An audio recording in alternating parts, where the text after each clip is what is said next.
जय श्री राधे। आप सभी को एकादशी की हार्दिक शुभकामनाएं। श्री हरि की कृपा आप पर सदैव बनी रहे। पापांकुशा एकादशी दशहरे की अगले दिन मनाई जाती है। इसे अश्विन मास की एकादशी कहते हैं। यह एकादशी सब पापों को हरने वाली है।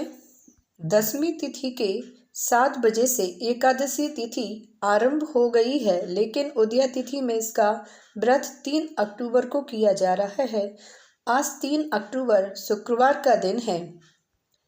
इस दिन श्रवण नक्षत्र के साथ धनिष्ठा नक्षत्र का संयोग मिल रहा है। आज विष्णु भगवान के साथ माता लक्ष्मी की आराधना करने से घर में सुख समृद्धि बनी रहती है। भगवान विष्णु और देवी लक्ष्मी का अभिषेक दक्षिणावर्ती शंख से करें। दूध में केसर मिलाकर शंख में भरें और फिर भगवान का अभिषेक करें। दिन भर व्रत करें और रात को भगवान विष्णु का जागरण करें। पद्म पुराण में लिखा है कि इस दिन संपूर्ण मनोरथ की प्राप्ति के लिए मनुष्यों को स्वर्ग और मोक्ष प्रदान करने वाले पद्म नाम वासुदेव का पूजन करना चाहिए। इस दिन व्रत रखने से सभी पाप खत्म हो जाते हैं और मनुष्य को नरक में नहीं जाना पड़ता है। मुनि चिरकाल तक कठोर तपस्या करके जिस फल को प्राप्त करता है वह इस दिन भगवान गरुड़ ध्वज को प्रणाम करने से ही मिल जाता है। पृथ्वी पर जितने तीर्थ और पवित्र देवालय हैं उन सब के सेवन का फल भगवान विष्णु के नाम कीर्तन से मनुष्य प्राप्त कर लेता है। अर्जुन कहने लगे कि हे जगदीश्वर, मैंने अश्विन कृष्ण एकादशी अर्थात इंदिरा एकादशी का सविस्तार वर्णन सुना है। अब आप कृपा करके मुझे अश्विन माह के शुक्ल पक्ष की एकादशी के विषय में बतलाइए। इस एकादशी का क्या नाम है तथा इसके व्रत का क्या विधान है?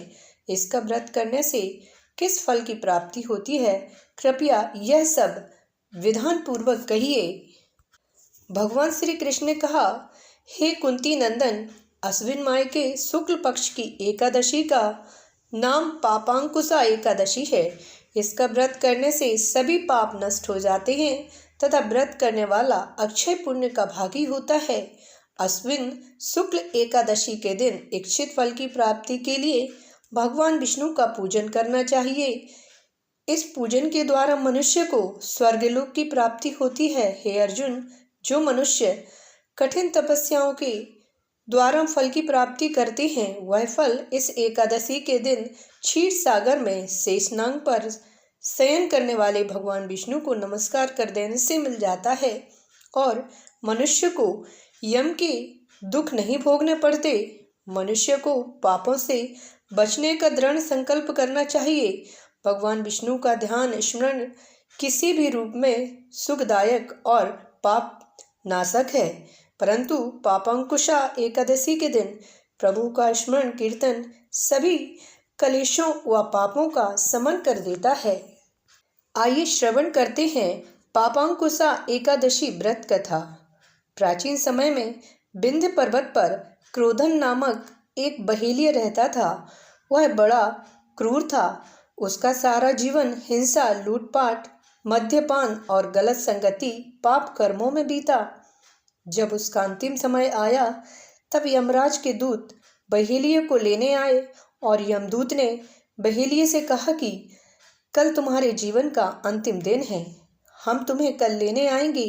यह बात सुनकर बहेलिया बहुत भयभीत हो गया और महर्षि अंगिरा के आश्रम में पहुंचा और महर्षि अंगिरा के चरणों पर गिरकर प्रार्थना करने लगा, हे ऋषिवर, मैंने जीवन भर पाप कर्म ही किए हैं। कृपा कर मुझे ऐसा कोई उपाय बताएं जिससे मेरे सारे पाप मिट जाएं और मोक्ष की प्राप्ति हो जाए। उसके निवेदन पर महर्षि अंगिरा ने उसे अश्विन शुक्ल के पापांकुशा एकादशी की विधि पूर्वक व्रत करने को कहा। महर्षि अंगिरा के कहे अनुसार उस बहेलिया ने यह व्रत किया और किए गए सारे पापों से छुटकारा पा लिया और इस व्रत पूजन के फल से भगवान की कृपा से वह विष्णु लोक को गया। जब यमराज के यमदूत ने इस चमत्कार को देखा तो वह बहेलिया को बिना लिए ही यमलोक वापस लौट गए। बोलिए जय श्री हरि विष्णु भगवान की जय, माता लक्ष्मी की जय। चैनल को सब्सक्राइब नहीं किया है तो चैनल को सब्सक्राइब करिए, बेल आइकन प्रेस करिए, लाइक करिए। मिलते हैं अगले वीडियो में। जय श्री राधे। कमेंट सेक्शन में जय श्री हरि जरूर लिखिए।